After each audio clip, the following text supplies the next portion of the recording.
नमस्कार किसान भाइयों, कृषि दर्शन कार्यक्रम में आपका स्वागत है।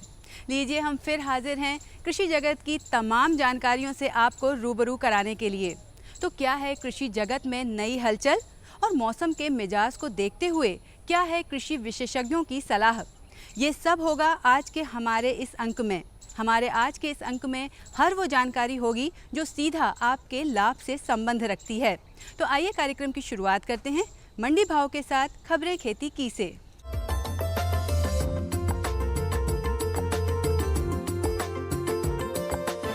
नमस्कार किसान भाइयों, खबरें खेती में आप सभी का स्वागत है। बाढ़ और सूखे से रबी फसलें प्रभावित, आधार बीज पर अनुदान मांगेंगे, कपिल धारा कुओं से किसान लाभान्वित, चने में इल्ली नियंत्रण के उपाय और गेहूं को रतुआ रोग से बचाएं। इस साल सूखे और बाढ़ के कारण गेहूं जैसी रबी फसलों की बुवाई प्रभावित हुई है। सरकार ऐसी प्राकृतिक आपदाओं के असर को कम करने के लिए हर संभव उपाय कर रही है।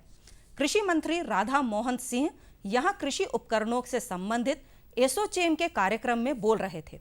श्री सिंह ने कहा कि हम ऐसे प्राकृतिक आपदाओं को नहीं रोक सकते, लेकिन कृषि में नई तकनीक और आपात योजना बनाकर इसके असर को कम जरूर कर सकते हैं। आधार बीज पर अनुदान देने के लिए केंद्र सरकार से राज्य सरकार द्वारा अनुरोध किया जाएगा। यह निर्णय किसान कल्याण एवं कृषि विकास मंत्री गौरी शंकर बिसेन की अध्यक्षता में हुई राज्य बीज एवं फार्म विकास निगम के संचालक मंडल की बैठक में लिया गया। श्री बिसेन ने निगम द्वारा उत्पादित बीजों के विक्रय को प्राथमिकता देने को कहा। उन्होंने कहा कि इससे हम प्रमाणित गुणवत्तापूर्ण बीज किसानों तक पहुंचा पाएंगे।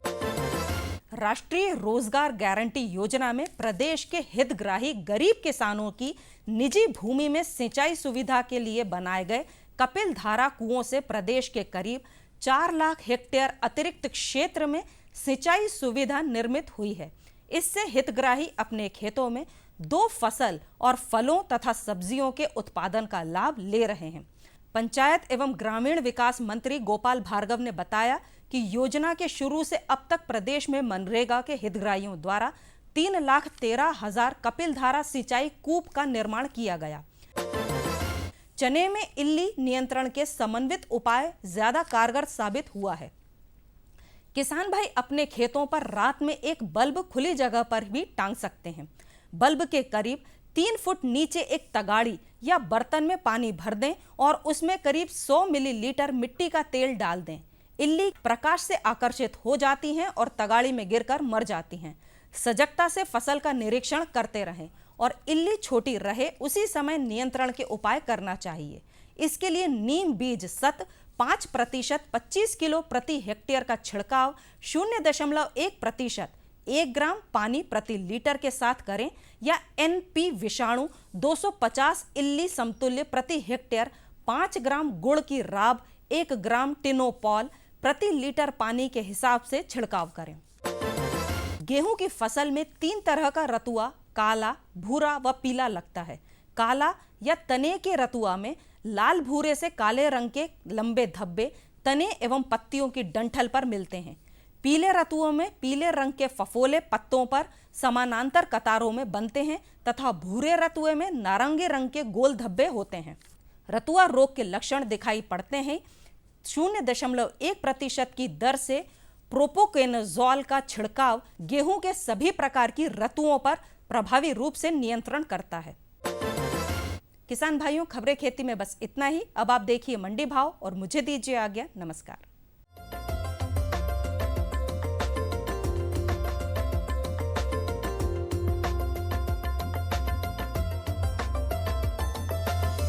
सबसे पहले बात करते हैं चने के भाव की। आष्टा में चने का न्यूनतम भाव रहा 1,382 रुपये प्रति क्विंटल और अधिकतम भाव रहा 1,412 रुपये प्रति क्विंटल। बैतूल में चने का न्यूनतम भाव रहा 1,241 रुपये प्रति क्विंटल और अधिकतम भाव रहा 1,342 रुपये प्रति क्विंटल। इंदौर में चने का न्यूनतम भाव रहा 1,411 रुपये प्रति क्विंटल, वहीं अधिकतम भाव रहा 1,471 रुपये प्रति क्विंटल।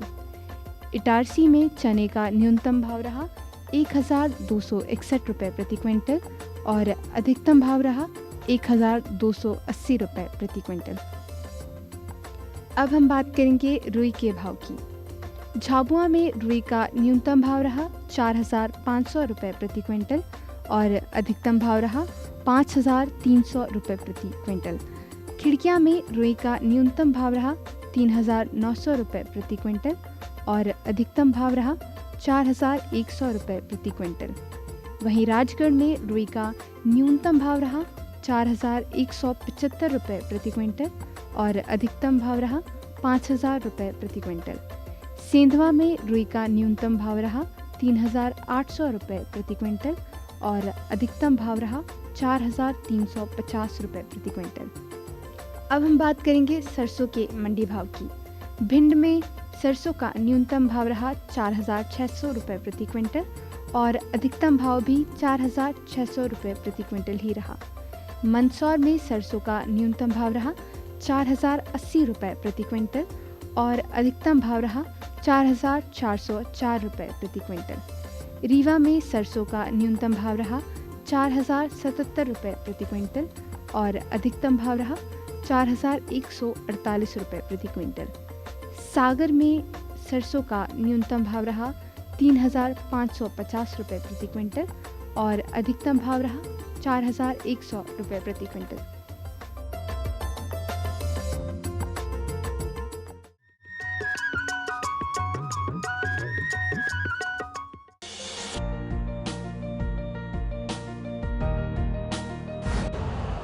यूरिया का स्वदेशी उत्पादन 70 लाख टन बढ़ाने के लिए 6 उर्वरक संयंत्रों का उद्धार किया जा रहा है।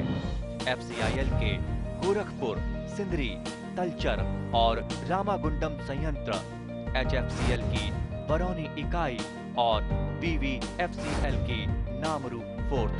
सोने पर सुहागा ये है कि देश में अब बनेगा सिर्फ नीम लेपित यूरिया, क्योंकि इससे होगा किसानों का फायदा ही फायदा। अनाज का उत्पादन 10% तक बढ़ेगा। बढ़ेगी 10 से 15% नाइट्रोजन क्षमता। अरे सुन तो। मुझे क्या सुनाना चाहते हो? जो सुनाओ मेरी सौतन को। किसको? अरे वही तुम्हारा मोबाइल फोन जिससे सुबह शाम दिन रात चिपके रहते थे और कहते थे किसान कॉल सेंटर से बातें हो रही हैं। अच्छा ये बात है। हाँ क्यों, क्या हुआ? अब बात नहीं होती क्या? अब तो झट से बात हो जाती है। ऐसा क्या? हाँ, अब तो ज्यादा लाइनें और खास तकनीक के कारण खेती के माहिरों से तुरंत बात हो जाती है। और अगर कभी लाइन व्यस्त हो तो अपनी समस्या फोन पर रिकॉर्ड करा दो, वहाँ से फोन आ जाता है और समस्या की हल का मैसेज भी आ जाता है। ये देखो आ गया। अरे वाह, इसका मतलब इंतजार की घड़ी अब खत्म। हाँ, तभी मैं सोचूं कि आजकल मुझ पर इतना प्यार क्यों आ रहा है। कृषि संबंधी समस्याओं का अपनी भाषा में तुरंत हल पाने के लिए पूरे भारत में किसी भी फोन से हेल्पलाइन नंबर पर संपर्क करें। किसानों का दोस्त किसान कॉल सेंटर। ये बदलाव क्या है भैया? ये बड़े काम की चीज है। इंसान की सोच में अगर बदलाव आ जाए तो सब कुछ मुमकिन है, सब कुछ संभव है। अब ये बदलाव फिर आ रहा है। हर सूरत की मुस्कान में वो आपको दिखाई देगा। तो चलिए एक नई शुरुआत करते हैं, कुछ बदलाव करते हैं। दूरदर्शन किसान, एक नया चैनल जहां बातें होंगी बदलाव की और आपके कल की बेहतर शुरुआत की। छेड़ो बातें बदलाव की।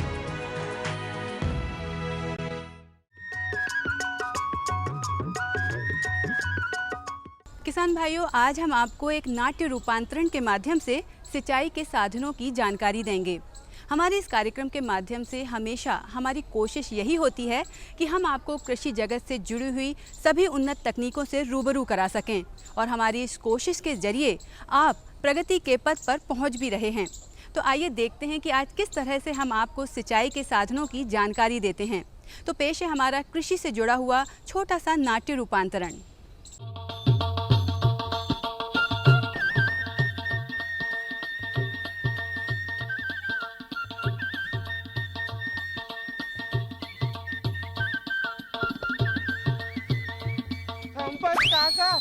राम राम। सिर पर ही चढ़ी आएगा क्या? तूने फिर लंपट काका कहा? ऐसा कहाँ बोला मैंने? मैं ऐसा बोल सकता हूँ तुमको? लंपट तो मैं हूँ। कान में मशीन नहीं लगाई आज भी? अरे सुबह सुबह कौन लगाए कान में मशीन? तू क्यों आया था ये बता। मैं पूछने आया था कि टिकट का क्या चक्कर है।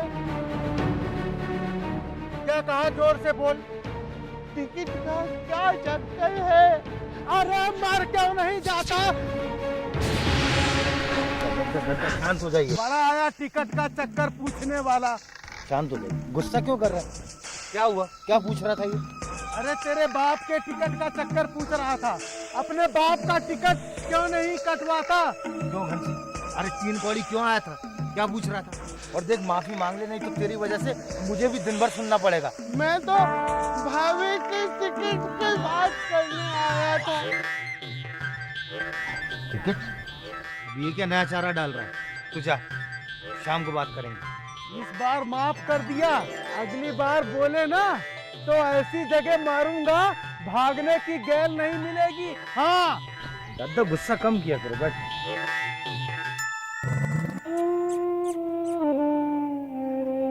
कुछ भी बोलते रहते हैं, सुबह सुबह समझ में नहीं आता। मैं ये समझ में नहीं आता, एक तो ये कम सुनते हैं, ऊपर से कुछ भी बोलते रहते हैं, किसी से ढंग से बात तक नहीं कर सकते। अरे क्या हो गया? अपना दिमाग क्यों खराब कर रहा है? क्या बताऊं, वही रोज की चिक चिक चिक चिक। अरे मैं तो कहता हूँ कोई 1 बार चढ़ाएगा, 2 बार चढ़ाएगा, 3 बार चढ़ाएगा, उसके बाद थक जाएगा। पर नहीं, दद्दा को गाली बकने से फुर्सत ही नहीं। तू क्यों परेशान हो रहा है? तू तो जानता है ना उनकी 40 साल पुरानी आदत है ये। तू क्या देख रही है ऐसे? अरे जब सब पूरी दुनिया को मालूम है तो उसे भी मालूम होना अरे चाहिए। तुम बता दो, मेरे पास टाइम नहीं इतना फालतू। मुझे खेत जाना दवाई डालने। अरे नहीं अम्मा जी, मुझे कुछ नहीं जानना, मैं बाद में पूछ लूंगी। हाँ, बाद में बता देना इसको। वो रानी तो बड़ी तैयारी कर रही परीक्षा की, ये नहीं कि माँ का हाथ बैठा दे। अरे तो तुझे क्यों जलन हो रही है? बहू पढ़ी लिखी है तो परीक्षा देने में क्या बुराई है? और देख, मुझे तो रमा और आशा में कोई अंतर दिखाई नहीं देता। हाँ, और चढ़ाओ चने के झाड़ पर। अच्छा, इतनी तैयारी की है तो बताओ, NFSM का मतलब क्या होता है? नेशनल फूड सिक्योरिटी मिशन, यानी राष्ट्रीय खाद्य सुरक्षा मिशन। अच्छा, और NHM का? नेशनल हॉर्टिकल्चर मिशन, यानी राष्ट्रीय बागवानी मिशन। बहू ने देखो कैसे सही जवाब दे दिए। जवाब देना और परीक्षा और बात होती है। अरे देखना, अब तू कुछ नहीं बोल सकता, मेरी बहू से हार गया है। अब ऐसे ही वो एक दिन परीक्षा भी पास कर लेगी, देखना तू। परीक्षा? हाँ, देखेंगे देखेंगे। आजकल न जाने क्यों ये दद्दा की तरह अपने चिड़चिड़ा होता जा रहा है। वैसे तो ठीक है, मगर न जाने आज क्या हो गया है। वो क्या है ना, आज सुबह से कोई इनके दद्दा को चिढ़ा गया है, तो बस उसका दिमाग ही खराब है। क्यों, क्या हो गया था? अरे बड़ी लंबी कहानी है। वो क्या हुआ था, ये कभी अपने दोस्त दशरथ उसके साथ उसके ससुराल गए थे, तो रेलवे स्टेशन पर रेलवे टिकट लेकर रेल में चढ़ने के लिए गए, तो हर डिब्बे में उनको साहेब बैठे दिखाई दिए। फिर क्या हुआ? फिर क्या, रेलगाड़ी चल पड़ी और वो है ना रेलवे के ट्रैक पर चलने लग गए, पटरी पटरी। अरे बाप रे, तो क्या दादाजी पढ़े हुए नहीं हैं? अरे पढ़े लिखे हैं ना, आ बा सा दा, लेकिन ज्ञान बिल्कुल ना के बराबर। पैदल पैदल गए? अरे कहाँ, रेलवे पुलिस ने पकड़ लिया ना। रेलवे पुलिस पकड़कर सीधे स्टेशन मास्टर के पास ले गई। फिर क्या हुआ? फिर क्या होना था, स्टेशन मास्टर ने पूरी इनकी कहानी सुनी, उसके बाद हंसा, फिर छोड़ दिया। बस उसी के बाद से दशरथ से या इनसे कोई भी टिकट की बात करता है ना, ये आपे से बाहर हो जाते हैं। कौन छापे के नाहर हो जाते हैं? इसके ये पेपर में है ना, वो शेर का छापा बना है, तो मैं इससे कह रही थी कि शेर को नाहर भी कहते हैं, है ना? अच्छा अच्छा, मैं समझा नाहर सिंह की बात कर रही हो। उसे सब छापे का नाहर कहते हैं। क्या इस गांव में सब ऐसे ही हैं? अरे बड़ा विचित्र गांव है बेटा, सब ऐसे ही हैं।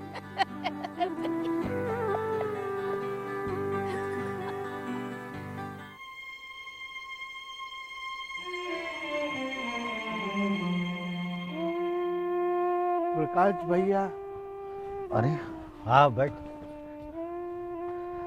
आज एक बड़ी चोट हो गई। मेरे को पता नहीं था कि कक्का इतने नाराज हो जाएंगे। मैं उनको छेड़ता ही नहीं। ये सुबह ध्यान रखना चाहिए। दद्दा क्या है, तेरे मजाक को जो है वो छिछोरापन समझते। समझ में तो आ रहा है, पर मैं तो मजाक ही करता हूँ। वो तो ठीक है, पर तेरा मजाक दद्दा को सहन नहीं होता, खासतौर पर वो जो तू आशा से करता है। राम राम, भाभी तो इतनी पढ़ी लिखी है कि हर मजाक का सटीक जवाब देती है, इसलिए उनकी योग्यता का तो आदर बढ़ जाता है। इसलिए दद्दा ये सब नहीं समझते ना, तू ये सारी बातें छोड़। जैसे तूने वो नया शगुफा छोड़ा था, वो भाभी को सरपंच बनाने का। हाँ वही। वो शिबो का नहीं है, बंजारीपुरा महिला पंचायत सीट हो गई है। उसमें पढ़ी लिखी शिक्षित महिला अगर आएगी तो उन्नति ज्यादा होगी। अब भाभी से ज्यादा पढ़ा लिखा कौन है गांव में, इसलिए मैंने बोला था। नहीं, पर मैंने आशा से इस बारे में पूछा था और उससे कोई रुचि नहीं है। तो मेरी भी कोई रुचि नहीं है, लेकिन तुमने बोला था तो मैंने भी हाँ कर दिया था। ज्यादा मजाक करने लगा, छोड़ूंगा नहीं तुझे। इन गौड़ी घंसी मजाक करने की आदत नहीं जाएगी।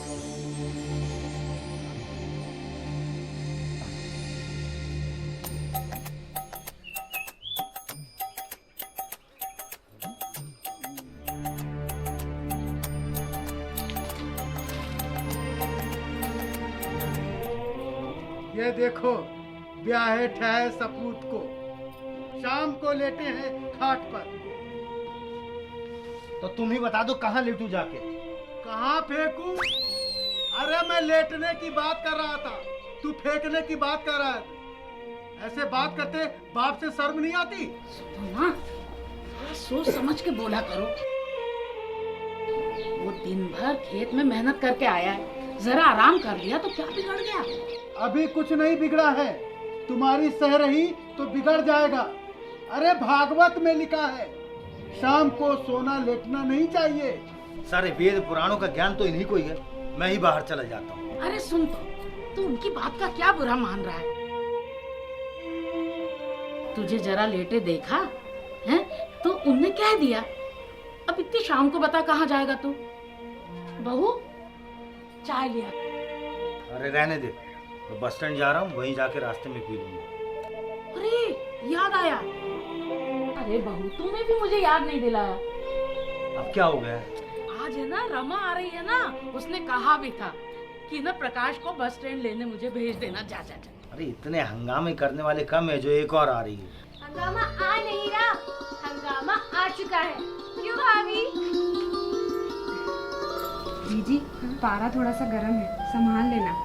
चिंता मत करो भाभी, सबका पारा ठीक हो जाएगा। भैया गले नहीं मिलोगे? पहले ननद भाभी की खिचड़ी तो पक जाए तुम दोनों। अरे आप तो मेरे हरदौल भैया हो ना। चल चल, ज्यादा कुंजवती बनने की कोशिश मत कर। भैया मुझ पे भी शक।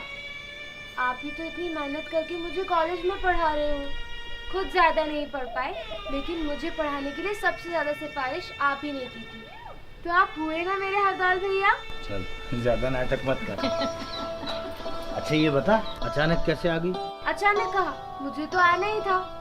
भाभी ने बताया था कि आपने ना परीक्षा का चैलेंज दिया है। तो ये खिचड़ी पक रही, ठीक है, कल देख लेंगे बेटा। अच्छा देख लेना, हमारी भाभी ही जीतेंगी और 50,000 का इनाम भी लेकर आएंगी। अच्छा, ये है मूंग और मसूर की दाल। तुअर, उड़द, मूंग सबकी दाल। क्यों भाभी? बेटा एक बात बताऊं, गधे कभी हाथी का वजन नहीं खींच सकते। गधा तो दूर की बात है, हाथी तो चींटी का वजन भी नहीं सह पाता। हमारी भाभी भी हाथी को एकदम चींटी की तरह हराएंगी। क्यों भाभी? देखते हैं कल तेरी।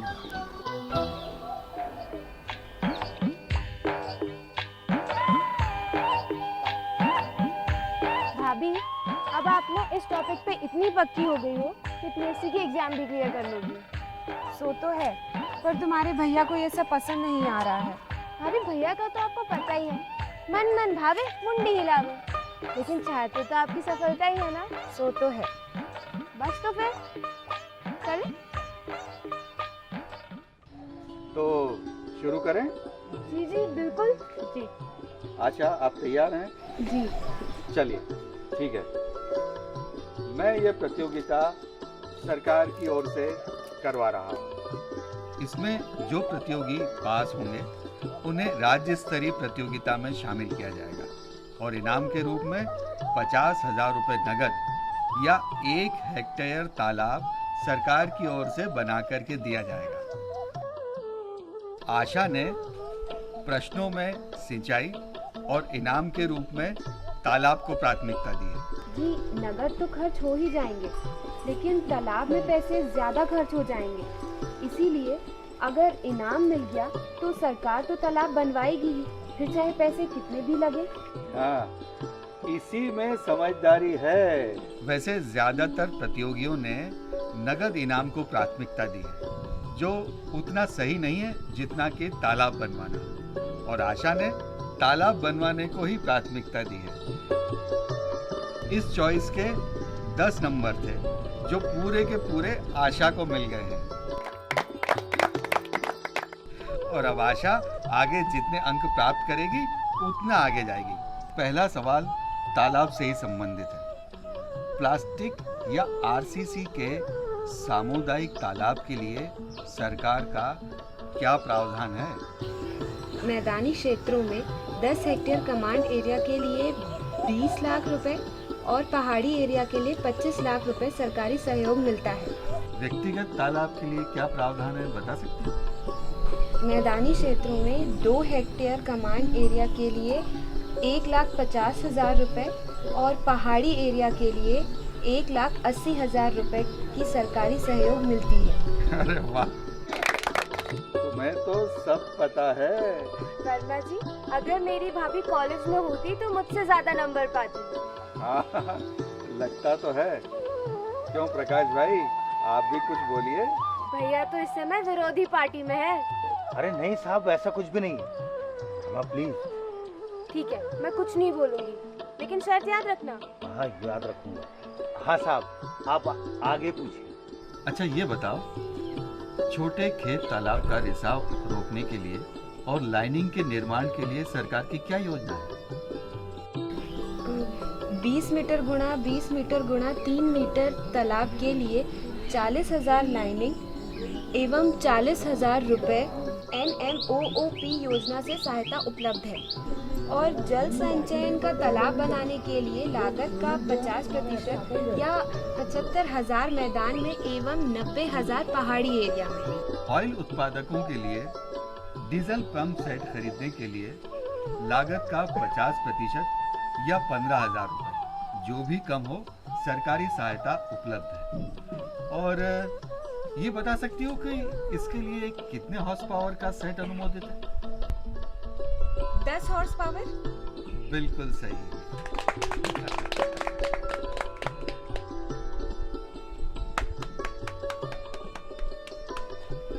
सबने बजाई तो मैंने भी बजा दी।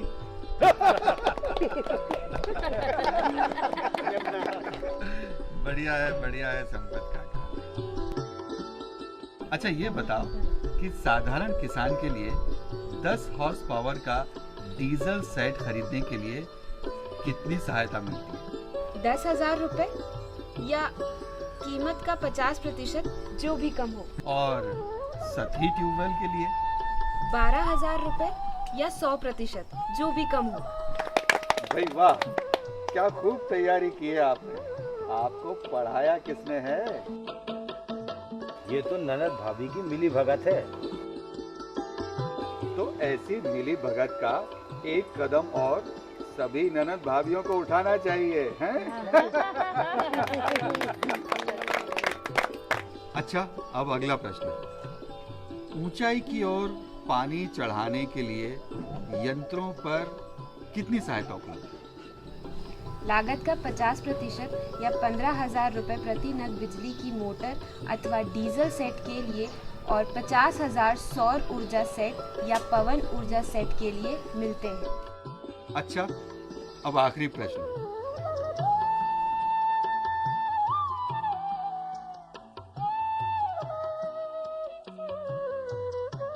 इन प्रश्नों और उत्तरों के बीच में जितनी योजनाओं का नाम आया है, उनकी सुविधा लेने के लिए किनसे संपर्क करना चाहिए? जिला कृषि अधिकारी, जिला मृदा संरक्षण अधिकारी अथवा आत्मा कार्यक्रम के परियोजना निदेशक से मिलना चाहिए। भाई बधाई हो, आपने सभी प्रश्नों के जवाब बिल्कुल सही दिए। अब आपको राज्य स्तरीय प्रतियोगिता में भेजा जाएगा।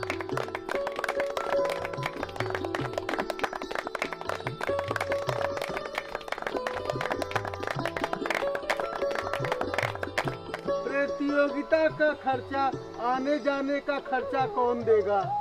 अरे वो तो सरकार ही देगी ना। नहीं नहीं, मैं बहू को अकेले नहीं आने जाने दूंगा, मैं भी जाऊंगा साथ। पर उसका खर्चा तो आपको उठाना पड़ेगा।